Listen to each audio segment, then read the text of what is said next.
Magazine Pluriel. Henri Ochocho.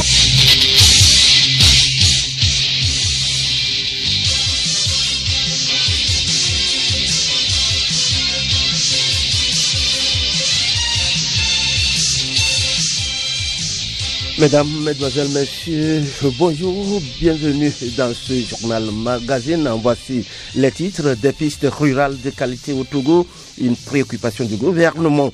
Le ministre en charge du désenclavement s'est entretenu hier avec les entreprises sur plusieurs sujets, notamment les critères d'attribution du marché. L'élection présidentielle aura lieu le 11 avril prochain au Tchad. Idriss Déby Itno brigue un 6e mandat avec peut-être sans l'opposition. L'opposant Saleh Kbzabo, qui s'est retiré, appelle les autres candidats à se retirer également. Un appel auquel le parti au pouvoir a aussitôt répondu. Invités du journal, ils sont deux. D'abord Kin Mensa, le roi de la musique togolaise, sorti de l'hôpital après avoir contracté la Covid-19 qui dit avoir frôlé la mort et confirme l'existence du coronavirus au Togo. Puis M. Sou Esoyo Mewe, il est ingénieur de formation et des systèmes d'emploi. Lui nous parle de l'harmonisation des normes de compétences professionnelles entre le Togo, le Ghana et le Nigeria. À suivre également dans ce journal les échos du palais, les sports et la revue de presse.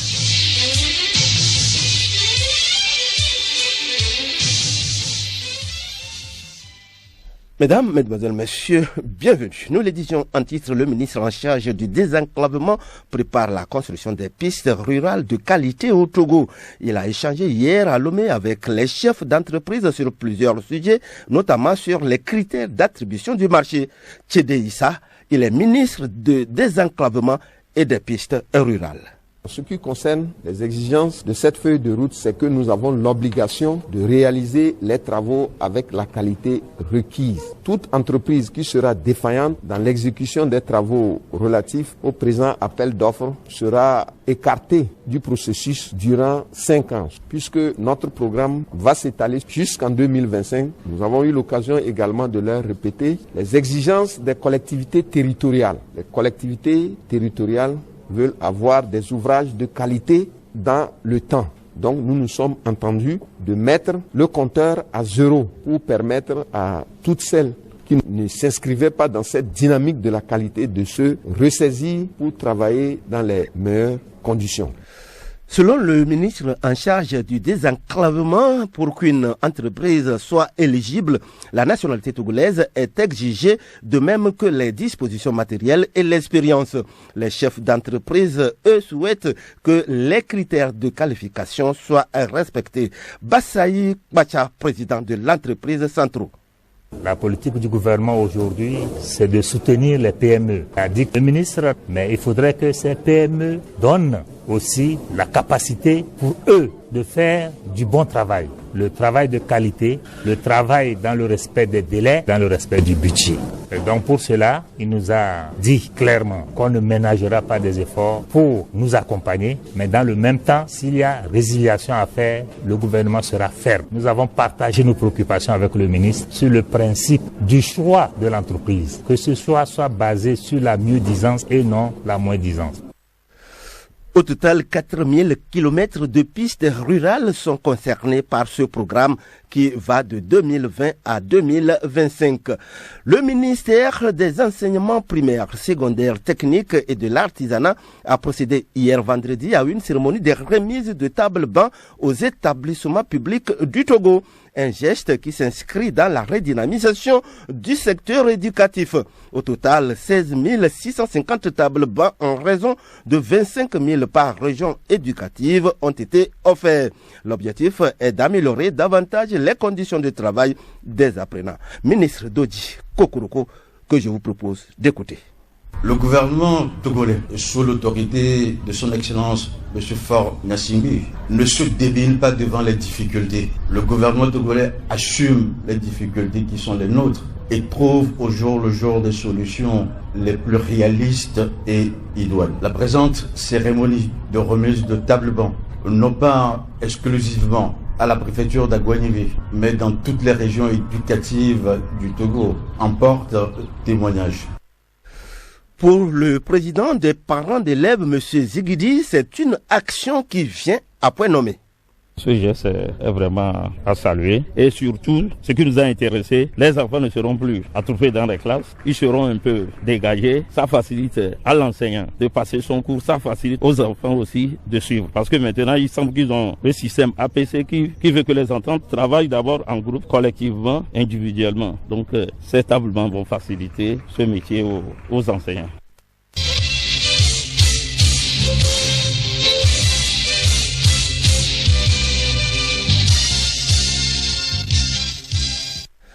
Toujours en page nationale, femmes dans les métiers des armes et la santé familiale. C'est le thème d'une conférence débat qui s'est déroulée toujours hier vendredi à Lomé. C'est une initiative de l'association des femmes surveillantes de l'administration pénitentiaire qui s'inscrit dans la célébration de la journée internationale des droits de la femme.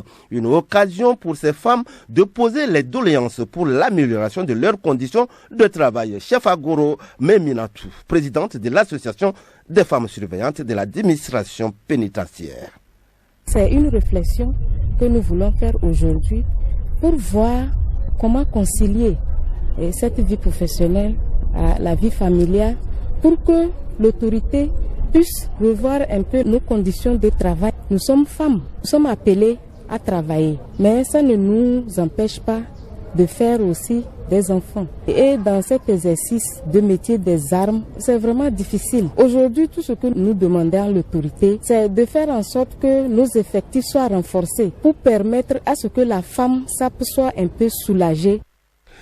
Les femmes, nous n'en parlerons jamais assez. Celles du ministère des enseignements primaires, secondaires, techniques, de l'artisanat ont célébré hier en différé la journée internationale de la femme. La journée a été meublée par des causeries débats, des réflexions autour du thème « Le numérique, levier de l'entrepreneuriat féminin au service du développement durable ». Madame Adjonio Colette, présidente des femmes du ministère. C'est une journée de réflexion sur notre condition, les droits des femmes. Qu'est-ce qui a été fait depuis Beijing jusqu'à ce jour? Qu'est-ce qui reste à faire? Et donc, par rapport aux doléances, je continue pour dire que, en grande ligne, c'est que les femmes soient davantage prises en compte dans la nomination aux postes décisionnels, que nous soyons plus impliqués dans le fonctionnement et la vie de nos départements. Ces femmes ont également saisi l'occasion pour formuler des doléances à l'endroit du ministre qui a répondu favorablement. Je prends acte de vos doléances égrenées et je pourrais vous rassurer qu'il y aura des réponses appropriées. À la vérité, vous avez déjà pris le pouvoir et je m'interroge sur la nécessité de vous conférer davantage de pouvoir. Alors, je suis heureux de vous voir si heureuse en ce jour et je vous dirai simplement, ensemble, changeons notre ministère, changeons la République. Journée internationale de la femme en différé toujours. Ce matin, elle a permis aux femmes affiliées au CDQ à Giakomé de sensibiliser la population sur la pandémie du Covid-19, la lutte contre la délinquance juvénile, le droit à un acte de naissance, ainsi que l'hygiène et l'assainissement dans le quartier. Madame Koda, représentante des femmes. L'initiative des CDQ, c'est ça. On ne peut pas vivre dans un quartier et laisser le quartier à désirer. Il faut l'assainissement. Il faut surtout l'acte de naissance des enfants. Parce qu'un enfant sans naissance, c'est un enfant qui n'a pas de repère et il ne peut rien faire. Donc toutes ces femmes-là sont là aujourd'hui pour discuter de ces problèmes-là. Comment on doit faire pour arranger ça dans tout le Togo, tout spécialement dans le quartier d'Agiakomé. Pour le président du CDQ à Giakomé, c'est une occasion pour mobiliser et conscientiser les populations. Les enfants ne vont plus à l'école. Nous voulons les mobiliser, les conscientiser pour leur dire que le travail est nécessaire. D'abandonner cette vie de débauche et de continuer par aller à l'école.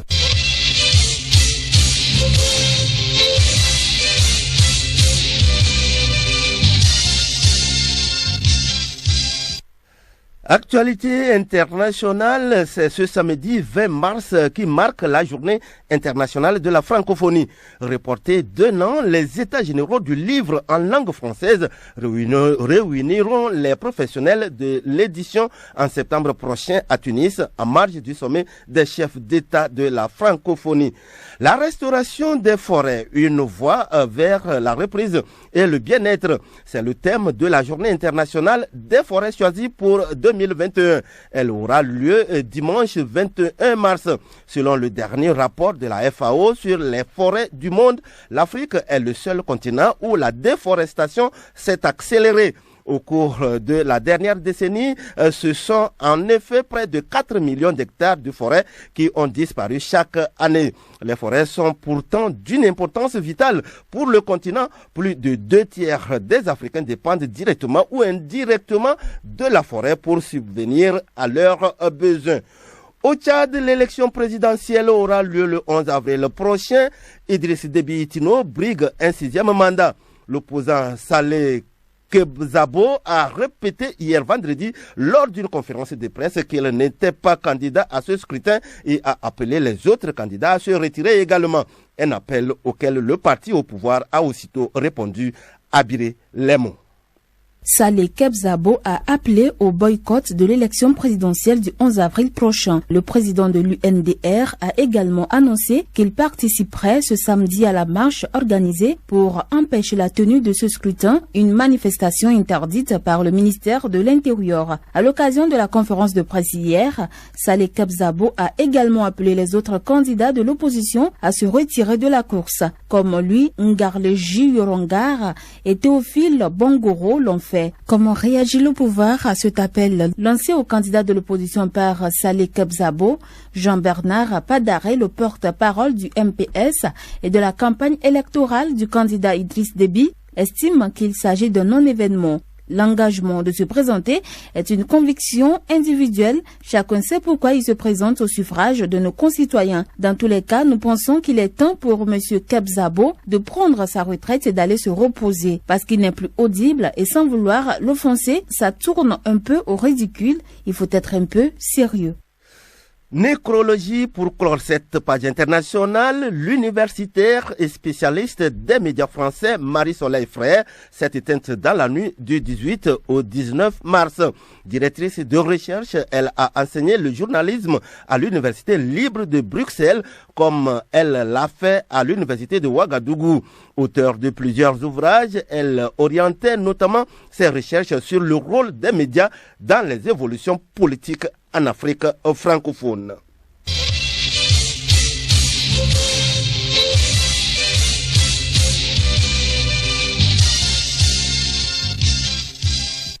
Invité du journal, la campagne de vaccination contre la Covid-19 a commencé depuis quelques jours au Togo. Malgré les efforts du gouvernement à barrer la route à la maladie, certains citoyens restent encore réticents, d'autres vont jusqu'à nier l'existence de ce virus. L'invité du journal de ce samedi, Kim Minson, dit avoir frôlé la mort, confirmant ainsi l'existence de ce virus au Togo. Suivez plutôt son poignant témoignage au micro de Gabriel Ayena. Kim Minson, bonjour et merci d'avoir accepté notre invitation. Il faut le dire, c'est pas évident de vivre ce que vous avez vécu et accepter de témoigner. Donc merci infiniment d'accepter de se prêter à cet exercice. Tout est parti, comme une rumeur jusqu'à une interview sur la toile avec la vidéo. King a été infecté par le coronavirus. Comment est-ce que ça s'est passé? Tout a commencé par un rhume, petit rhume au départ. Et comme ça se passe, écoute, on commence déjà à acheter certaines choses pour le calmer. Après, bon, ça n'allait pas, j'ai fait appeler mon médecin qui me suit, mon docteur qui me suit de temps en temps. Donc il est venu à la maison, on a commencé par faire certaines choses pour me soigner et tout. Mais après, je sentais que la fièvre est rentrée dedans. Je commence à avoir mal à la tête. Et je commence à avoir mal partout. Et alors, après tout, qu'est-ce qu'on a décidé? On a décidé de faire le test. On a décidé de faire le test. On a fait ça aujourd'hui, le lendemain, il est passé. Et quand il est rentré dans ma chambre, j'ai vu son visage, j'ai compris tout de suite que c'est positif. Alors, la question c'est quoi? C'est d'attendre pour aller demain à l'hôpital. Alors j'ai décidé, je dis non, on y va tout de suite. Voilà, et une fois que le test s'est révélé positif, j'imagine un peu, quand vous avez eu le résultat, à quoi avez-vous pensé et quelle a été votre réaction? J'avais eu peur, vraiment. Pas peur de moi-même. Comme j'ai l'habitude de dire, ce que Dieu a fait dans ma vie est énorme. Mais j'ai eu peur pour mes enfants. J'ai eu peur pour ma petite famille. Donc c'est ça, comme disent les Ivoiriens, c'est de ça qu'il s'agit. Alors nous allons à présent nous intéresser à votre hospitalisation au CHR Lomé Commune. Je rappelle que vous y avez passé une douzaine de jours. Alors décrivez-nous un peu l'ambiance là-bas. Et déjà arrivé là-bas, tout ce qui s'est passé, je vous dis les 3 jours, je parle du 18, 19, 20 février, ce que j'ai vécu est énorme. J'ai eu tellement mal dans ma vie. D'habitude, je me vante, je dis tout simplement aux gens que depuis que ma mère a amené ma grossesse à l'hôpital et ils m'ont ramené à la maison en tant qu'un petit garçon, je ne suis jamais retourné passer une nuit à l'hôpital. Mais là, j'ai passé 12 jours à l'hôpital. Et à la fin, je dis, c'est pas quelque chose qu'il faut souhaiter même à son pire ennemi. J'ai même demandé à Dieu d'épargner ça à Satan. Ça fait très très très mal. Et tout ce que j'ai vu là-bas, c'était pas atroce, mais c'était grave. J'ai vu les gens pleurer chaque matin, midi, soir. J'ai vu les gens crier. J'ai vu les gens, mais les gens ont perdu leur vie. J'ai 50 ans cette année. Si on dit une année, ça fait 365 jours. Si on le multiplie par 50, j'enlève 3 jours dedans. Pourquoi ces 3 jours-là, pour moi, je n'étais pas là? Parce que j'ai passé les 3 jours, je ne savais même pas exactement où j'étais. Je n'ai pas envie de cacher ça. Je ne souhaite ça à personne. Je vous aime, c'est pourquoi je fais ce témoignage. Je peux faire comme les autres peut-être. Faire ça, je dis aux gens, ne dis rien à personne. Je me cache dans mon coin et puis voilà. Vous avez si bien souligné cela, alors là on se pose aussi la question, pourquoi avez-vous décidé d'en parler? Parce que je l'ai dit au départ, c'est pas aussi évident. Après avoir vécu tout ça, mais vous décidez d'en parler. Pourquoi ne pas se taire? Pourquoi ne pas cacher cela? Je parle de ça parce que je dis, moi, Dieu m'aime. Je le sais. Au fin fond de moi, je sais que Dieu m'aime beaucoup. C'est comme un contrat entre Dieu et moi. Le peu de temps que j'ai passé, les 12 que j'ai passé là-bas, je vous donne un exemple. C'est ce que j'ai dit à 100 personnes que j'étais malade de ça. Je vous dis, au moins 90% me disent, King, comme c'est toi qui le dis, je crois. Et je me dis, ces 100 personnes dont je vous parle, c'est des gens avec qui je parle. Et je me dis, il y a quelqu'un au fond, quelque part, qui m'aime bien, qui croit à ce que je fais, qui fait partie de ma famille. Ma famille, je parle de mes fans, les gens qui m'ont fait aujourd'hui, mais qui n'ont pas mes contents. J'ai envie de leur dire que cette maladie existe. Que cette maladie existe. Beaucoup de gens se posaient la question. Moi-même, je me posais la question. Tu dis que cette maladie existe, tu connais quelqu'un qui a atteint ça et tout. Aujourd'hui, je peux dire à la personne que moi, je suis passé par là. Si aujourd'hui on dit qui met ça a rempli le stade de Kéké, c'est pas ma famille, mon père, ma mère seulement qui ont rempli le stade. Il y avait plein de gens qui m'aiment de loin qui sont venus. Donc ces gens-là, j'ai envie quand même de leur dire que cette maladie existe. Il faut qu'on se protège. Parce que j'ai eu vraiment mal. Je faisais l'interview avec un journaliste qui m'a demandé, si tu penses à quoi aujourd'hui à ça, qu'est-ce que tu ressens? Qu'est-ce que tu dis, King? J'ai dit tout simplement, c'était très difficile. Je viens de très loin, comme on dit. Il y a beaucoup de gens qui disent qu'ils viennent de loin. Moi, je m'amuse, je leur dis tout simplement que vous avez la chance de savoir d'où vous venez. Parce que nous, on vient de très loin. Même on a oublié d'où nous venons. Comme vous le dites souvent pour ceux qui vous connaissent, à chaque événement dans la vie d'un être humain, il y a toujours quelque chose à apprendre. Alors, pour vous, ce triste et malheureux séjour au CHR Lomé Commune, quel enseignement en tirez-vous? Je me rappelle un jour, un pasteur m'a appelé pour me dire qu'il a un message pour moi. Quand il était venu à la maison, il m'a dit, King, Dieu m'a dit de te dire qu'il t'aime. Je dis, je le sais, je le savais depuis fort longtemps. S'il a un autre message, il peut. Mais ça, je le sais depuis. Ça dépend du chemin que j'ai pris jusqu'à être là où je suis. Sans lui, je suis qui? Donc à un moment donné, j'ai compris que Dieu m'a amené là-bas pour sauver des vies. Même si c'est une seule vie, c'est important pour moi. C'est important pour moi. Donc je le dis aujourd'hui pour que tout le monde se dise quand même que cette maladie existe. Pour qu'on respecte les mesures barrières comme il demande. Mais je vois aujourd'hui que les rideaux commencent à descendre. Non, il ne faut pas descendre le rideau. C'est maintenant même le truc a vraiment commencé. C'est ça qui fait peur. Pour moi, c'est important. Il faut porter les masques. Tout ce qu'on nous demande, il faut suivre. Je ne sais pas ce que les gens peuvent penser, mais je n'ai pas dit que j'étais malade, que je me suis soigné à la maison. Je me suis soigné à l'hôpital. Et je donne le nom de l'hôpital. CHR. Pour ça, aujourd'hui, les médecins qui m'ont soigné, les docteurs qui m'ont soigné, je sais que beaucoup d'entre eux ont essayé quand même de cacher un peu parce que c'est King Vincent. Aujourd'hui, je te donne l'autorisation de parler de ça. Alors, nous sommes pratiquement à la fin de cet entretien. Merci infiniment pour la disponibilité, King Vincent. Alors, quel est le message? De me croire. Mais s'ils ne croient pas, ils n'ont qu'à faire leur enquête. Par exemple, beaucoup de gens m'ont vu là-bas. Actuellement où je vous parle, je peux vous dire, il y a tellement du monde là-bas. Parce que tous les jours, j'essaie quand même d'être en contact avec ceux qui sont encore là-bas. Je garde toujours le contact avec les médecins, avec les docteurs qui sont là. On dit que les médecins soignent, c'est Dieu qui guérit. Vraiment, ils m'ont soigné. Mais Dieu m'a guéri. Comme c'est lui-même qui m'a amené là-bas, il m'a guéri. Aujourd'hui, dans ma vie, je vous dis une vérité, il n'y a plus de Satan dans ma vie. Le bien dans ma vie, c'est Dieu. Le mal dans ma vie, c'est Dieu. Je passe par là d'abord aussi à dire un grand merci même au chef de l'État. Grand merci au gouvernement. Du médecin, du docteur jusqu'au plombier et tout ça. D'abord, je passe par là et dire un grand merci. Je n'ai pas envie de citer le nom de tout le monde parce que j'ai eu pas mal de messages qui m'ont vraiment donné le courage. Je passe par là pour leur dire coucou et de les remercier parce que ce qu'ils font, c'est pas facile. On peut toujours dire oui, il y a d'autres choses à faire, il y a d'autres choses à faire, oui. Mais en même temps, ce qu'ils font, c'est à encourager. J'avais la possibilité même de rentrer à la maison pour qu'on me soigne à la maison, mais je ne voulais pas. Je dis, je reste au centre. Comme ça, je passe ma journée. Je suis tout le temps dehors, discuter avec les autres pour le dire. Je suis venu ici, j'étais presque à terre. Je suis debout. Vous allez être debout aussi. Je fais ce témoignage juste pour vous dire que cette maladie existe. Ceux qui ne croient pas, je vous dis que ça existe. Si tu sais que ça existe et toi-même tu veux t'amuser, ça c'est autre chose. J'ai même dit aux gens qui sont autour de moi aujourd'hui qu'il faut sortir de la maison pour une bonne raison. Ce n'est plus le moment de s'amuser, c'est plus le moment de dire je suis fatigué, je vais balader un peu, on va discuter et tout. La vie d'aujourd'hui n'est plus la vie d'hier, mais demain sera encore meilleure. Mais en attendant, il faut qu'on essaie quand même de se protéger vraiment. Parce que cette maladie existe vraiment, vraiment bien vrai chez nous. Parce que votre médecin était malade.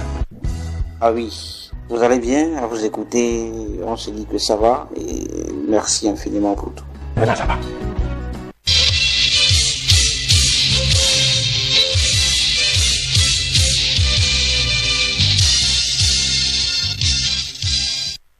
Nous disons merci à Gabriel Ayena, merci également à Kim Messon qui a accepté de faire ce poignant témoignage. Le second invité, Monsieur Sou Esoyo Mewe, lui, il est ingénieur de formation et des systèmes d'emploi. Esoyo Mewe, bonjour et merci d'avoir accepté notre invitation. Bonjour Henri Tchocho. Monsieur Sou Esoyo Mewe, le Ghana, le Nigeria et le Togo se lancent dans un processus d'intégration à travers l'harmonisation des normes de compétences professionnelles, ceci pour faciliter l'emploi. Dites-nous, quels sont les domaines concernés? Merci Henri, et merci d'abord pour l'invitation, l'honneur que vous faites au ministère délégué chargé de l'enseignement technique et de l'artisanat de parler un peu de cette initiative qui a commencé il y a quelque temps entre le Ghana, le Nigeria et le Togo et qui concerne justement l'harmonisation des normes de compétences professionnelles, comme vous l'avez dit, pour faciliter l'emploi. Les domaines concernés sont les secteurs économiques de notre pays ou de notre espace communautaire. Ce secteur, il s'agit du secteur de la construction et de l'agriculture. Alors, dites-nous, pourquoi avoir porté votre choix sur ces métiers? Oui, les métiers qui ont été choisis dans le cadre de ce processus sont au nombre de 10. Mais pour la phase pilote, nous avons choisi de travailler, ou les 3 pays ont choisi de travailler sur 3 métiers en raison d'un métier par pays. Et il s'agit pour les 10 métiers qui ont été choisis pour le secteur de la construction. Nous avons le métier de maçon, le métier de menuisier, de plombier, de staffeur, de conducteur d'engin. Et pour le secteur de l'agriculture, nous avons le préparateur du sol ou le laboureur, le pépiniériste, l'aviculteur ou le leveur de volailles, la main-d'œuvre agricole ou pour la récolte et puis l'agent phytosanitaire. Et pour la phase pilote, nous avons choisi de travailler sur l'aviculteur ou le leveur de volailles, la maçonnerie pour le Nigeria et la plomberie pour le Ghana. Et donc le Togo travaille sur le leveur de volailles. Fidèles auditeurs, je vous rappelle que M. Sou Esoyo Mewe est en direct depuis le studio Rose de Radio Lomé. M. Sou, dites-nous comment se fera cette harmonisation. Oui, cette harmonisation s'inscrit dans le cadre d'un partenariat de compétences entre les 3 pays avec l'appui de l'Organisation internationale du travail qui a décidé d'accompagner ce processus. Et donc, ce processus se fera d'abord par la formation et par la certification, c'est-à-dire les diplômes qui seront délivrés dans les métiers qui auront été développés. Alors, vous avez initié une rencontre à Lomé sur le sujet. Qu'avez-vous fait concrètement? Oui, il s'agit pour le Togo, comme je l'ai dit, d'élaborer un référentiel harmonisé de formation pour le métier d'aviculteur ou d'éleveur de volailles. Et donc, au cours de ces 5 jours, les méthodologues, les professionnels qui sont dans le métier, à savoir ceux qui sont dans le levage de pintades, de canards, de pigeons, de dindons, de poules pondeuses, tous ces professionnels avec l'appui des méthodologues, c'est-à-dire des spécialistes en élaboration de programmes, ont travaillé pour produire le référentiel harmonisé qui sera utilisé pour faire la formation sur ce métier. Est-ce que nous pouvons savoir quand est-ce que cette nouvelle stratégie d'harmonisation sera opérationnelle? Elle sera opérationnelle après la validation des outils de formation, j'appelle outils de formation, le document qui sera élaboré. Et le processus est fait tel que chacun des pays va travailler sur un métier, comme je l'ai déjà dit.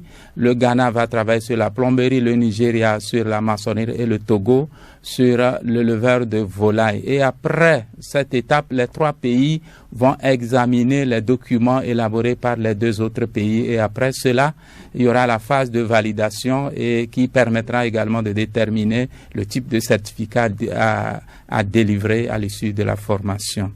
Alors, Monsieur Sow, dans votre exposé, vous avez cité certains domaines qui sont prioritaires. Alors, dites-nous à quand la prise en compte des autres domaines d'action? Les autres domaines d'action seront pris en compte après cette phase pilote. Vous savez, très souvent on dit que qui trop embrasse mal les trains. Donc, nous avons voulu aller pas à pas pour ne pas échouer. Et donc, nous avons commencé avec ces 3 métiers. Et après l'expérimentation sur les 3 métiers, les autres métiers qui ont été retenus à l'issue des études qui ont été réalisées pour voir dans ces 3 pays les domaines dans lesquels on trouve souvent les migrants. Et après cette phase pilote, nous allons développer les autres métiers que j'ai présentés. Alors, notre interview, je rappelle, qui est en direct depuis le studio Rose de Radio Lomé, tire pratiquement vers la fin. Et pour terminer, Monsieur Sow, dites-nous pourquoi le processus ne s'étend pas sur toute l'Afrique? Il ne s'étend pas sur toute l'Afrique parce que nous sommes dans des espaces communautaires, nous sommes dans l'espace UEMOA, nous sommes dans l'espace CEDEAO et donc il faut commencer au sein de l'un des espaces et après élargir le processus à l'ensemble du continent. Pour ce qui vient de commencer, c'est avec les 3 pays qui sont tous membres de la CEDEAO. Et donc, il y a des initiatives en cours. Il s'agit du cadre national de certification qui a déjà commencé avec l'appui de la CEDEAO et d'autres partenaires pour voir comment harmoniser la certification pour faciliter la mobilité, la migration au sein de ces pays. Monsieur Sow, merci surtout d'être passé sur notre chaîne et bon week-end à vous.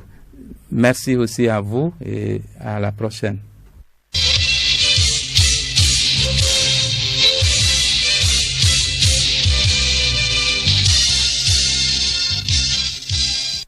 Écho du Palais, 15 ans de réclusion criminelle, c'est la peine requise contre le nommé Agbesime accusé d'assassinat sur sa femme Ayaba. Le récit des faits, c'est avec Hélène Assabi. Dame Ayaba, épouse du nommé Kofigon, avait regagné ses parents avec sa fillette Valérie suite à un différend qu'il avait opposé à son mari. Après cette séparation, elle entra en relation amoureuse avec Agbesime. Après quelque temps, Ayaba tombant enceinte. Son état de grossesse fut confirmé par l'aide infirmier du centre de santé de Sokotomé. Quelques jours plus tard, Ayaba fit savoir à son amant que sa grossesse avait été interrompue suite à des malaises issus des violences physiques exercées par ce dernier sur elle. Cette information créa une tension entre les concubins. Ainsi, le 10 décembre 2010, Agbessimé était venu annoncer à sa concubine que la grand-mère de celle-ci l'avait envoyé lui demander de lui apporter de l'eau au champ. Ayaba refusa dans un premier temps, mais sur insistance de son amant, elle finit par accepter. Elle prit alors une bassine d'eau avec sa fillette au dos et le suivit en vue de rejoindre sa grand-mère au champ, comme il le lui avait demandé. Chemin faisant, Agbessimé l'interrogea sur la cause de l'interruption de sa grossesse. Ils étaient arrivés au niveau d'un puits abandonné quand l'inculpé déclara à sa concubine qu'elle et sa fillette allaient mourir puisqu'elle s'était débarrassée de sa grossesse. Il se saisit d'elle et la jeta dans le puits après l'avoir débarrassée de l'enfant qu'elle portait au dos. Il prit ensuite l'enfant qu'il jeta dans le puits avant de s'y jeter lui aussi. Dans le puits, l'inculpé déclara à Ayaba qu'elle et son enfant périraient. Au cours de leur dispute dans le puits, un villageois qui se rendait au champ entendit leur voix et retourna alerter une autre personne. À leur arrivée, l'inculpé sortait du puits. Ils virent ensuite Ayaba sortir du puits. Elle leur raconta ensuite sa mésaventure. Agbessimé tenta de s'enfuir, mais il a été rattrapé par les jeunes du village. Quant à la fillette Valérie, elle fut sortie morte du puits par les puisatiers. L'inculpé a reconnu les faits en enquête préliminaire avant de se raviser devant le juge d'instruction. Il a aussi reconnu avoir menti en faisant croire à la victime, sa concubine, que sa grand-mère lui demandait de lui apporter de l'eau au champ. Selon le juge, ce mensonge prouve à suffisance que la seule intention de l'inculpé était de conduire les victimes au niveau du puits pour les y jeter.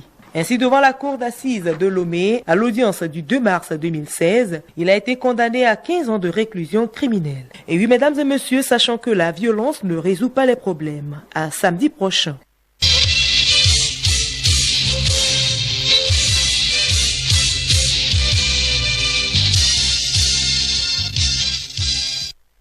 À samedi prochain, Hélène Assabi. Sport, football, 2 matchs couplants pour la 5e et la 6e journée des éliminatoires de la Coupe d'Afrique des Nations CAN 2021 prévue au Cameroun attendent la sélection togolaise. Pour le match de la 5e journée face aux Comores, Claude Leroy a fait confiance aux locaux qui rejoindront les expatriés à Moroni, Clément Poyodi. Cette présence des joueurs locaux est due au désir du sélectionneur Claude Leroy de faire la promotion de ses talents, mais surtout de pallier au refus de certains clubs européens de libérer les joueurs professionnels. Du côté des gardiens, on retrouve Adri Kossi Agbeko de Dito, Gbenyo Komlan Bolessou, Djihani Nguessan de ASC Ayablé de Djibouti qui signe son grand retour après plusieurs mois d'absence. À la défense, on aura Agbozo Klousset de Béja en Tunisie, Amachuchui de FC Nouadhibou en Mauritanie, Ate Youssif du centre de formation Wafa du Ghana, Djenda Konam de Getafe en Espagne, Moussa Bilal de Togo-Port, Lanson Steve de Livingstone en Écosse, Sama Abdul de Asco de Kara, Tuji Mensan de Gomido. Les milieux, Adjahli Moïse de San Pedro en Côte d'Ivoire, Akoro Bilal ASOTR, Amekouj Doji de Dito, Bebou Yilas Offenheim en Allemagne, Eniful Henriche FC Lati, Nyama Akate et Chakei Marouf de Asco de Kara. À l'attaque, Agoro Ashraf, Ouro Agoro Ismaël, Nan Richard, Chatakura Samiou, tous de l'ASCK de Kara, Mlapa Peniel de Al-Ittihad des Émirats Arabes Unis et Doke Josué du SC Wafa. En Europe, le tirage au sort en vue des quarts de finale de la Ligue des Champions a eu lieu vendredi. Le FC Porto hérite de Chelsea, le Paris Saint-Germain devra cravacher dur face à l'ogre bavarois le Bayern de Munich. Liverpool, quant à lui, se mesurera au Real Madrid et Manchester City affrontera Borussia Dortmund.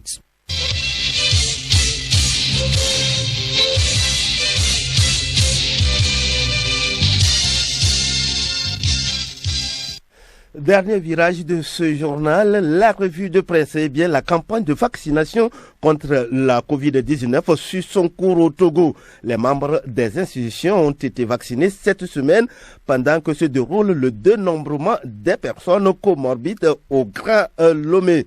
La courbe de contamination au coronavirus refuse de fléchir. Le gouvernement a obtenu de l'Assemblée nationale la prorogation de 6 mois de l'état d'urgence sanitaire afin de poursuivre la lutte. Voilà, entre autres sujets, à la une de nos parutions. Revue de presse, une production de Léontine Atogima.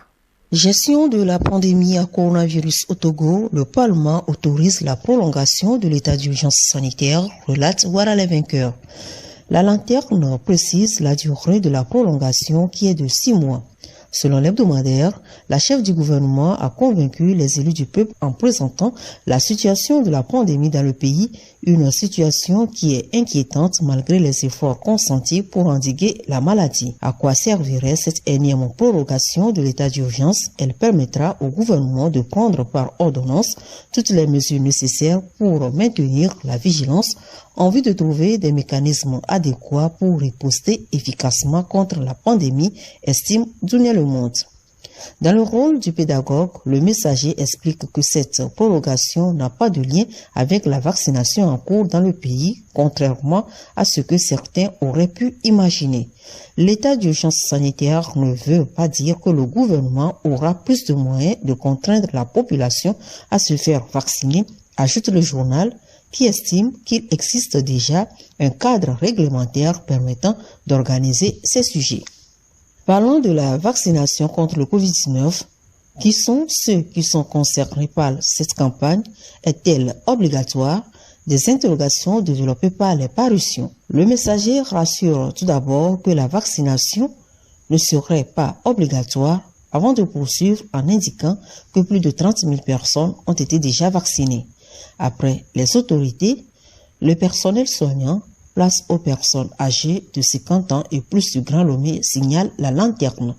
Le médium renchérit et note que le dénombrement de ces personnes ont commencé. D'après l'hebdomadaire, les plus de 50 ans et ceux qui ont des morbidités sont les seuls autorisés pour le moment à se faire enrôler en ligne dans les 37 formations sanitaires, sans oublier le dénombrement de porte-à-porte prévu pour les personnes qui ne pourront s'inscrire par les premières voies indiquées. Le social est en ébullition et pour cause l'augmentation des tarifs au péage, lit-on à la une du journal Le Dialogue. Le gouvernement revoit à la hausse les tarifs aux postes de péage. Où passe la 50aine de milliards annuels du fonds d'entretien routier, se demande Liberté. Même interrogation à la lanterne qui exige qu'il y ait une transparence et des réalisations palpables. Liberté revient et mentionne que cette augmentation provoque une grogne car les conducteurs ont exprimé leur ras-le-bol. Ils ont manifesté en fin de semaine en bloquant les routes, ajoute le quotidien privé. Et puis en sport, le démarrage du championnat national de football de D1 et D2 est provisoirement suspendu.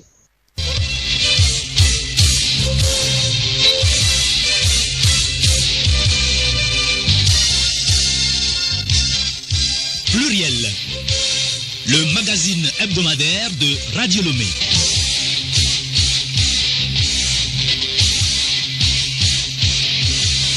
Nous disons merci à Léontina Togima pour cette revue de presse qui met fin à ce journal. Merci à vous, fidèles auditeurs.